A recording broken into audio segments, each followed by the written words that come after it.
thank you for coming. I want to welcome you to the listening skills section of how to be a better communicator with SkillPath seminars. My name is Mike Becko, and I'll be spending the next few minutes talking to you about listening skills. One of the things that I hope you will get out of this is that a strategy that'll help you become a better listener, and in turn, by becoming a better listener, you're going to be more productive in the workplace, you're going to have more fulfilling relationships with your friends and family, and it's just very simple things. One of the biggest challenges, as you've probably learned already with the different trainings that you've been through, in business, we probably lose about $900 billion in productivity just because our communication among each other is poor. Listening skills is one of those keys that's going to help you become more efficient, more productive, and less redos. We could all enjoy that. Or wouldn't it be great as a supervisor to know that how you communicated with somebody, they understood it directly? Okay? Now, how many people in here think of themselves as great listeners? Okay, not too many. Okay? How many people in here think that they're pretty good? You know, sometimes they're on the game and they do pretty good at it. Okay, good. There's more hands there. How many people recognize that they could be better listeners? Okay, great. That's all of us. Even the experts aren't expert all the time. So what we're going to do is we're going to go through a couple of exercises, and then we're going to discuss a strategy. Okay, you with me? But we do have a housekeeping chore that I want to cover. First of all, inside your booklet, you have a page, actually. It looks like this. And what it is an evaluation. But I'd like you to take it out and use it now, because you're going to check off to make sure that I did everything that I'm supposed to. I think it's important that you realize that you're getting the most out of it, and that I'm providing you the best information in the best way possible. Fair enough? Okay, you got that out? The second thing that I'm going to ask you to do is to pull out your cell phones and your Blackberries. Okay? No, I'm not going to tell you to turn them off. In fact, we're going to use them. We're going to actually do some real-time polling, so we'll be able to see what your answers are. Okay? And we'll start off now. First of all, if you will see up on our screen here, there is a text number which is 369047. So I want you to go ahead and get to your into your texting mode, and type into the to section, the to bar, that particular number. Do you see that? Okay, now what's going to happen is that I'm going to turn on the first poll. Okay, there it is, and you'll notice right up there there's a number, that 1238476. Go ahead and type that into the message part. Okay, so it's in there. Now what's going to happen, if you take a look at the question up there, the question is, what are the things that keep you from being a good listener? Go ahead. Text it in. In fact, I'll do it too.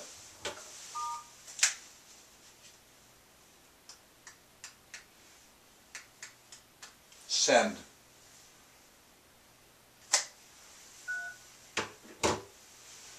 Not interested in listening.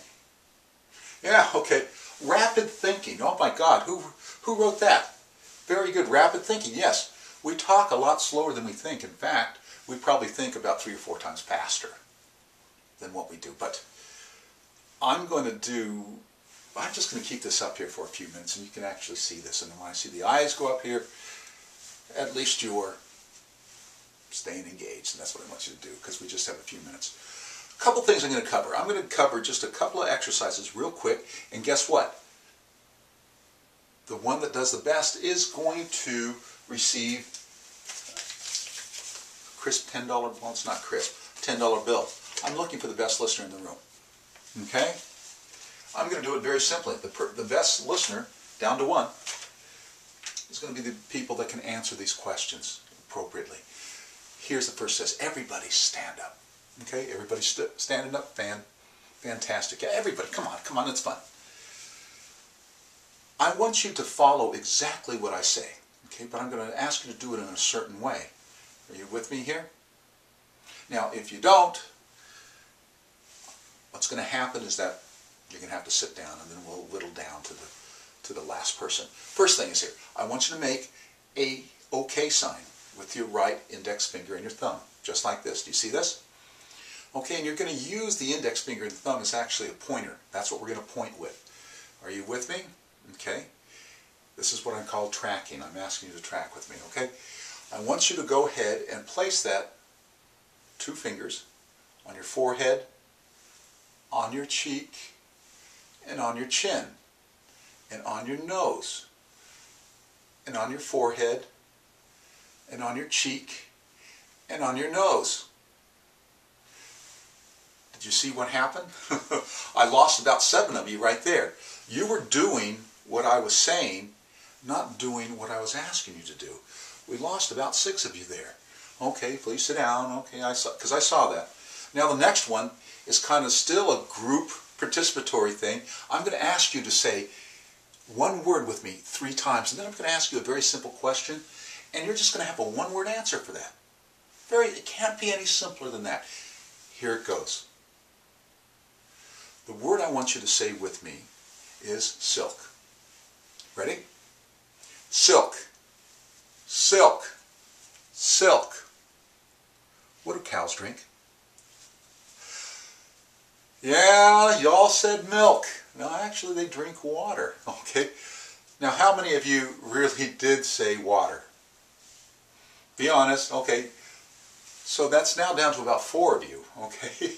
So here we go. So we got 4 left. Now here's the last one. I think it might be the last one. This is a pretty sharp group. Have you ever heard of cupboards where they actually have cups lined up on hooks and things like that? They have that here, don't they?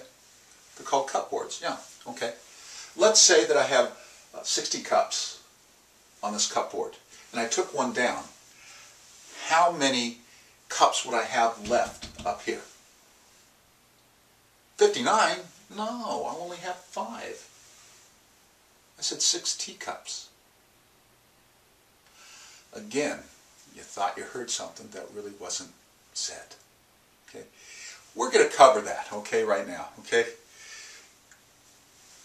If you follow these 4 things that I'm going to cover, people are going to see you as being a very good listener. Here's the first thing. And these all seem so obvious, but we need to focus on them. Listening is an art. The first thing that we want you to cover, pause. When somebody's speaking to you, stop whatever you're doing, look at them. Listen to them. Hear what they're saying. Check their body language. Listen to the words that they use. Try to understand not only the content, but the feeling. Observe the body language. This is all part of the second part, which is called evaluating what you're hearing. Now, you're not going to be judging what you hear, but you're going to evaluate it. What did he say and what did he mean? Those sometimes are 2 different things. Have you ever noticed that when you write something or you read something in writing and you were to hear it said, could be 2 completely different things. If I were to say, I like your shirt, and you saw that written down like shirt, but if I were to say, I like your shirt, all of a sudden that message gets muddled, doesn't it? Because there's an intonation in what I just said that made you wonder, was he being sincere? What's with this guy? That's what I'm talking about, okay? So once we've paused to listen, observe, evaluate, now we're going to validate. Do we really understand what is being said? And that next thing is to ask a question or make a comment. if I'm tracking with you correctly, Bob, what you want is this. Is that correct? Yeah, okay. Well, now we know we're on the same page. Well, you know what it sounds like? Basically, this is a very important issue for you. I can tell by the way you told me that. You're very passionate about it, aren't you? Yes. Those are types of things that we're validating. And then finally, we come to the last part, or the fourth part, is the acknowledgement and the follow-through. We acknowledge the purpose of the conversation, and then we react to it. We give them the answer, we give them the information, whatever it is. By doing that, we have connected with that person. We have had a good communication, because the speaker knows that you knew exactly what they were talking about. It's not necessarily a time to shortcut things. I know some people get used to that, shortcutting things. But to truly become a great listener, you not only have to listen to the words, look at the person in the body language, understand what is meant by the words that they use. In that way, people are going to think of you as being an exceptional listener. People are going to realize that you really are concerned about them because you took the time to focus on them. As supervisors, you're going to find that your people are going to understand exactly what you want. And they feel comfortable because they're not going to be going, what did he mean? You're going to be more productive. You're going to have happier people. And the last thing is, you're going to enjoy what you've learned from somebody. Now, this is abbreviated, but I hope you take those away from you. Listening is not judging. It's just gathering information. All right? So, folks, one last question. What are you going to take away from this? That's the question up here. What are you going to take away? What's in one thing? I'm not saying you got to remember everything, but one thing you're going to take away from this. I know what I'm going to do. Make sure I don't wear this coat anymore. Okay. Good, good. Oh, I see that. Okay, great. Don't judge. Perfect. Validate. Excellent. That's what we're looking for. Folks, thank you very much for your time. Go back. Try this. If you need to have any more information, you can email me. You've got my email on the literature. I'll be happy to talk to you. Have a good day.